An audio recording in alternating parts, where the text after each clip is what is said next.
paid for some of my male colleagues because they too had to do it, depending on the environment. But I found more that women were a lot more self-deprecating. A lot, we apologised all the time. Oh, I'm sorry. Can I just ask for your time? Oh, I'm sorry. Yeah. I just need to ask you this one thing. Oh, I'm so sorry. And it was always all the time. sorry. And you hear it on the phones. You hear it here, actually. And this isn't even a working for, well, it is for me, supposedly, but it's not for you. It's not supposed to be, at least.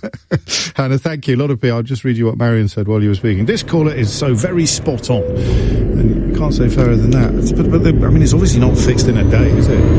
It's more oil tanker turning around than Rome being built. But the notion of it being detrimental to everybody is pretty hard to resist. It means that you are operating, the whole team is operating suboptimally when you have such a baked-in inequality in the workplace. And yet, half of the people in the room won't even have noticed it, and the other half aren't drawing attention to it because, well, for precisely the reasons that we've just been discussing. It's 12:48. Coming up at 1 on LBC, Sheila Fogarty. As the government repeats its guidance to schools on phone use, I want to talk about screens more generally in education. Is digital creep shortchanging our children? Sheila Fogarty on LBC. Sal loves camouflage print. She's decorated her entire house with it. Yeah, boy.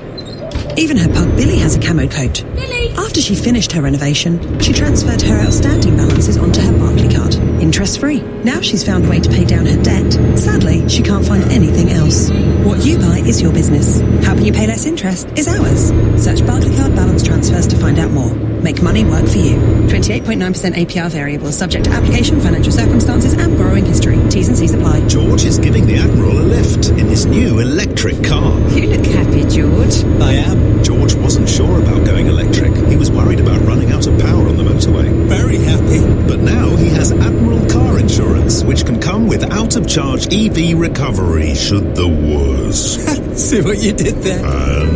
Back at full power. Get quality car insurance from Admiral that can also cover your EV. Admiral Insurance. Rewardingly simple. T's and C's apply. Check admiral.com for details. Like to mix up your lunch? Try a McDonald's Big Flavour Wrap. Get a kick with spicy veggie. Go big and bold with barbecue and bacon. Oh, so sweet with sweet chilli. Or go creamy with today's $1.99 wrap of the day, the Caesar and Bacon Chicken one. Served from 11 a.m. Price may vary. Wrap of the day discount not available on delivery orders. Subject to availability. Fashion, it's a fickle game. Something's in, then it's out. But real style is always in vogue. So why not choose the iconic Fiat 500 for just £199 a month, plus an initial rental of £999. The Fiat 500, in budget and always in style. Personal contract hire on Fiat 500 mild hybrid 1 litre 70 horsepower hatchback. T's and C's subject to stated availability. 18 plus. You will not own the car. Stellantis Financial Services. Here are the words every timeshare owner will be dreading to hear. Your 2024 timeshare maintenance fees are due.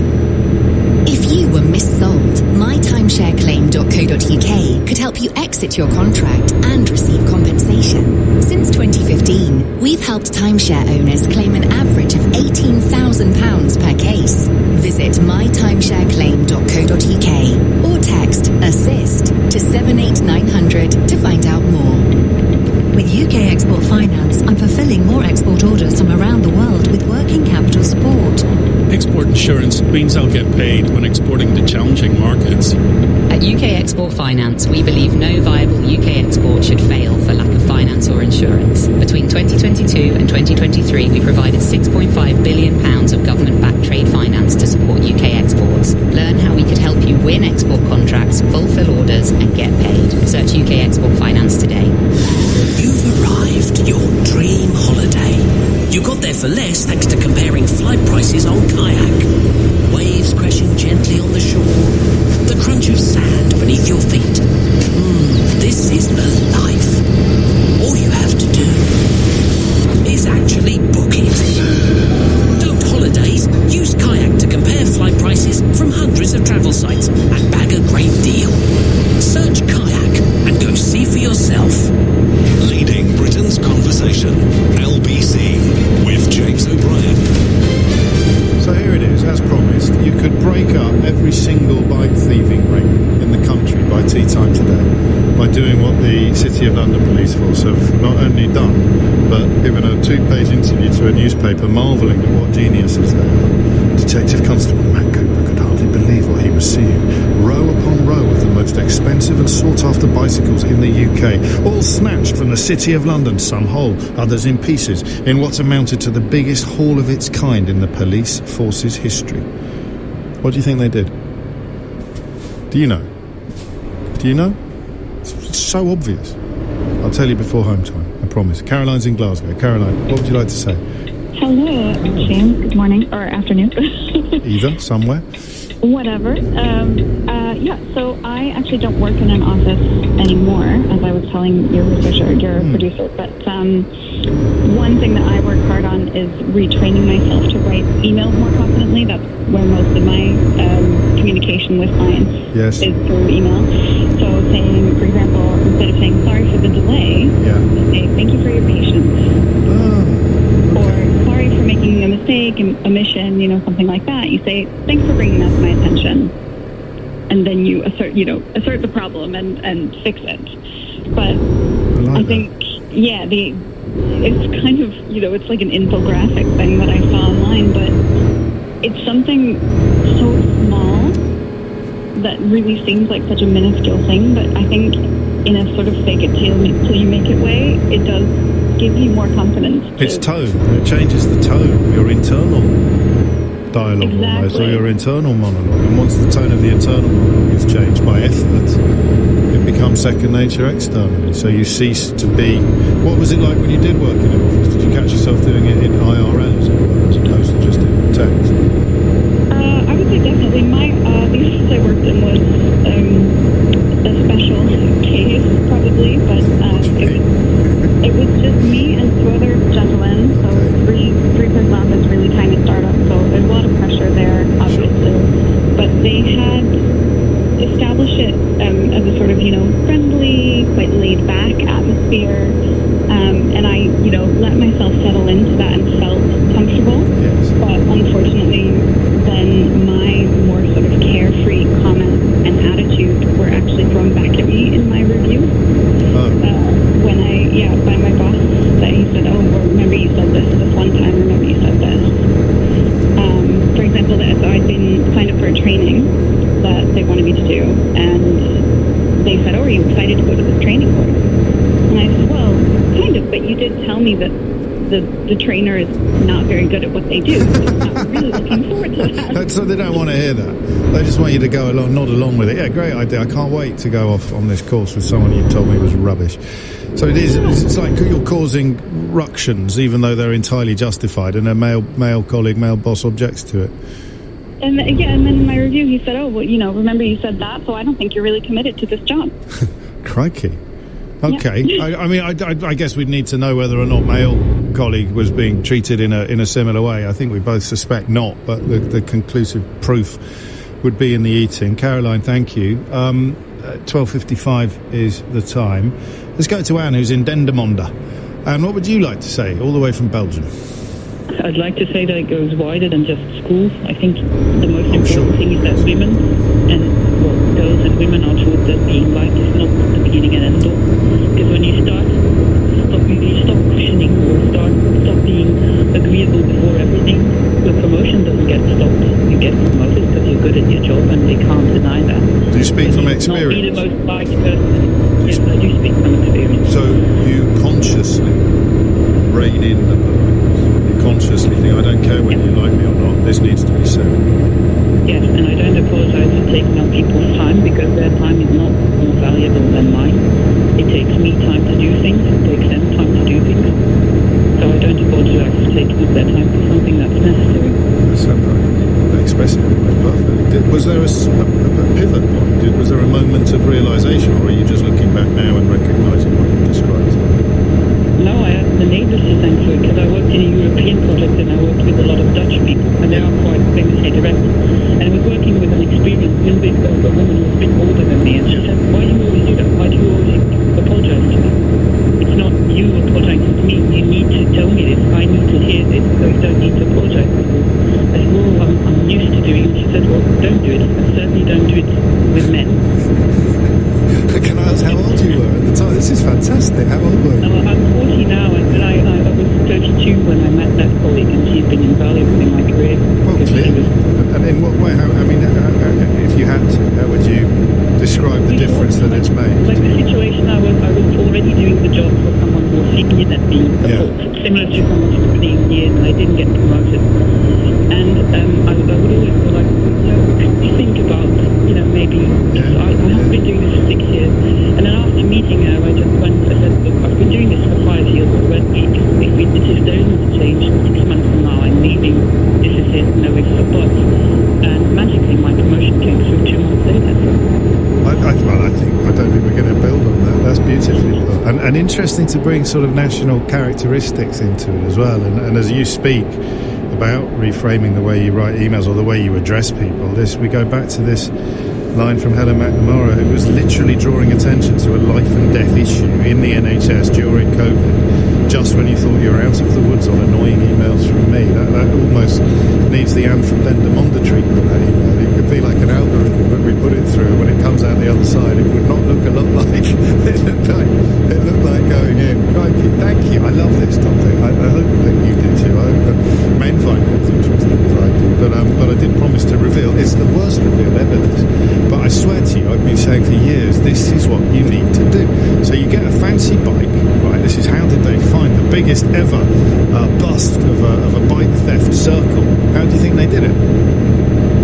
You get a fancy bike, right? And everyone knows what the fancy bike is, the bike that all the thieves would want to steal. And you lock it up with a decent sort of angle grinder type lock so they don't get too suspicious.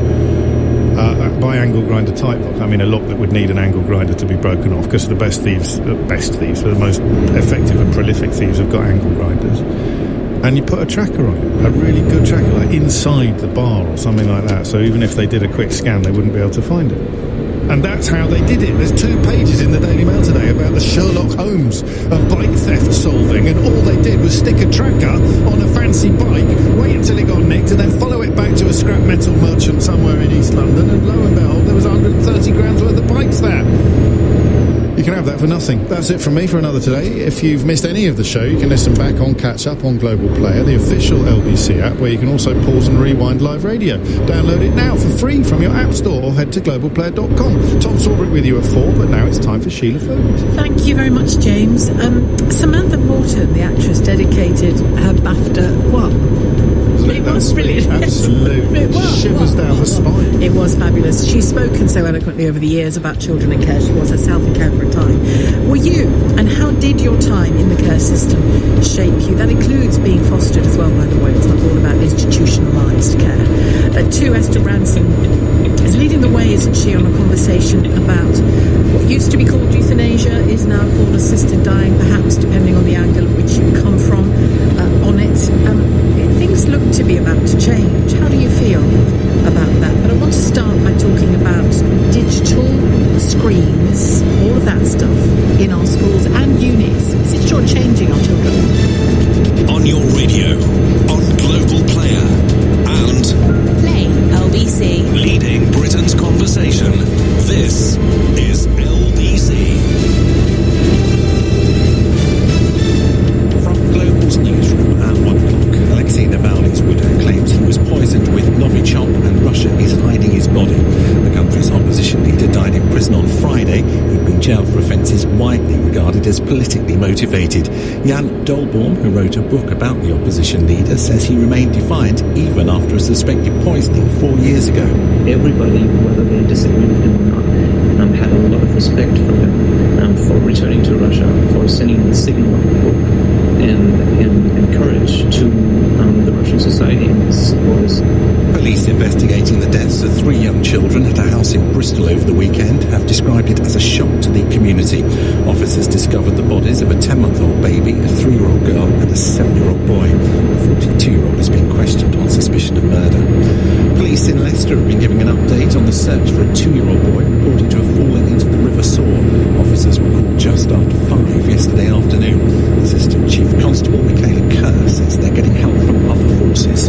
This has been subject to a national mutual aid request, and colleagues across the country have been very supportive and very quick in supplying specialist resources to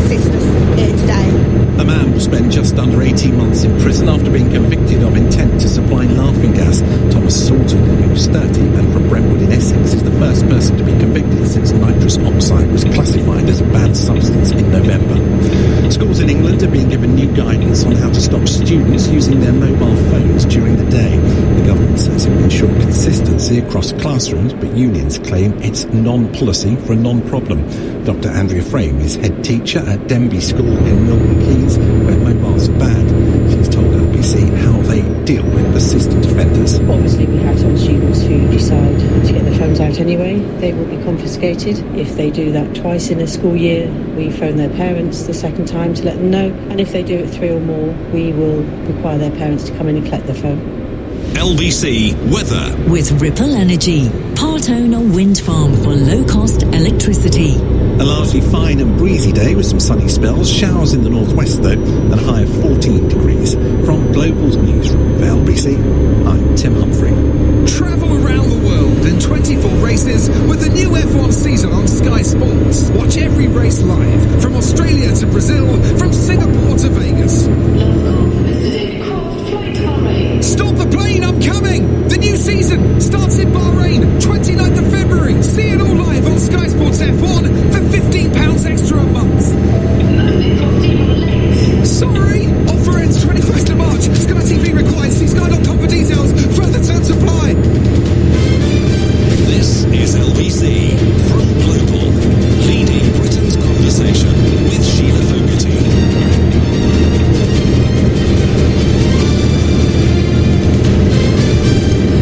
Afternoon to you. We have spoken twice in quick succession recently, haven't we, about phone use in under 16s in particular, and phone use in schools. And the government seems to be, it's an important topic, it's an important aspect of school life, but most schools are already dealing with it. So this new guidance that's come out today is what it is. We've heard it announced a few times and we've talked about it a lot. What I wanted to do today, instead of just essentially having the same conversation about phones, was to talk more broadly about the digital element of education these days, both in schools and at universities. I mean, the obvious example was how the digital world assisted in education during the pandemic, both for school kids.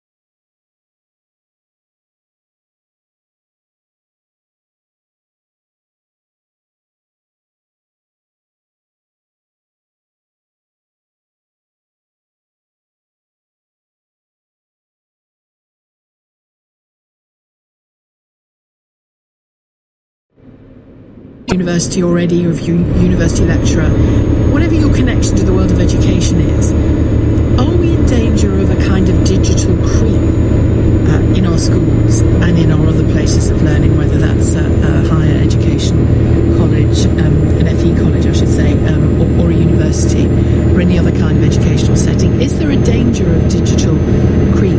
I was reading a piece from Die Welt, a German magazine this morning that's talked about this, and a group of professors, university professors in Germany, are calling on a massive reduction of digitization of education and get back to teaching is what, and they're talking about the school sector here, not the university sector.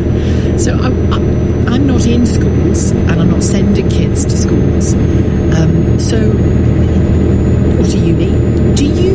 You tell me, you'll have to educate me on this one, digital or otherwise. You'll have to educate me on this.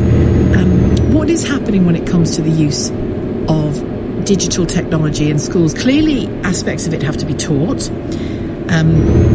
although it's a big part of our day-to-day lives anyway, isn't it, when you think of what your phone and tablets contain these days.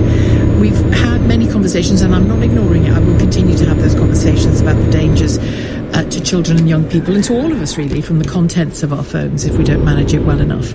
And I'm not ignoring that element. I just want to focus in today on the degree to which digital technology is changing education and whether it is all to the good or not. 0345 6060 the number to call. You can text 84850. You can message me on X at LBC. Are you happy with how your child's school, for example, uses technology in the teaching of your child? Not just teaching technology, but using technology to teach your child.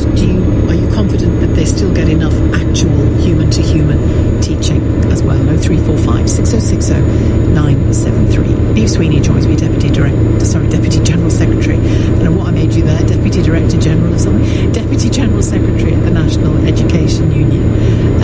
Niamh, thank you for joining me today. You will clearly have a better insight than I do of how digital technology is being used in our schools and the degree to which it is or is not replacing teaching, and even if it isn't, the dangers perhaps of it replacing teaching. Well, I think, Sheila, afternoon, you posed a really interesting question there where you said, what's the benefit? You know, if we're using technology in the classroom and that is increasing, and I think I've seen it over my teaching career, the last 20 years, that it has increased, not always for the benefit of the young people in the classroom, and that's the question that we really need to think about. So if we're digitising access to resources for young people, and most schools will use a platform where young people can upload their work, their homework, or access homework for it, that's good. It means they don't lose it on the way home and they can have access to it wherever they are. We have to make sure that they've got equal access to IT once they get home, or to their library where they maybe do. Which was a massive question in the pandemic, wasn't it? Who's got what to actually get the education? And if you've got 4 children using one device at home to do their homework, how families can manage that. We have seen that some platforms are being generated, so digitisation of textbooks, and that's the benefit of the publisher. So you only have access to a certain amount of resources if a school pays for it. So we have to think about what's the benefit for. Of course, IT and technology can be a huge benefit for young people with SEND or with particular access needs, about being able to enlarge print and enlarge books really quickly. But we absolutely believe that technology can't be taken, or you can't use technology to take away from the relationship that you have with a subject specialist teacher that can show you how to use the technology in the best way, regardless of of what the subject matter is. You see, the closest comparison I can think of, looking back, is probably about 10 years after I left school. A very close family friend who was 10 years behind me educationally, she would sometimes come to me for a bit of help with studies and work and what have you. And I noticed, it was when I started to notice how a shortage of teachers in particular subjects was affecting the education that she was getting. And I was shocked, actually, at how frequently she was placed in front of a television. Then we're going back quite a distance here. It wasn't tablets then, but it sometimes was in place of a teacher. I mean, they weren't just watching, their favourite soap. They were watching something that was deemed to be educational in some way. But it was still a screen babysitting a classroom. How often does that happen these days? Well, that would depend on how teched up the school is and whether they have access to that equipment. But we do know that students, and particularly in areas in science or maths where there is a huge shortage of specialist teachers, that young people are having some lessons where they are learning independently at a computer, say for 2 periods of the lesson a week, and then with a face-to-face lesson with a teacher for 1 lesson. We hear stories all the time about young people being given photocopies from a textbook and being sat in the hall with non-subject specialist teachers, 2 classes being combined because they don't have subject specialist teachers to teach all of those children. So, that isn't necessarily of benefit to those young people. We want young people to be able to have the digital skills that they need in the future, to be able, so that they're not the generation that's relying on children to show them how to program.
F1.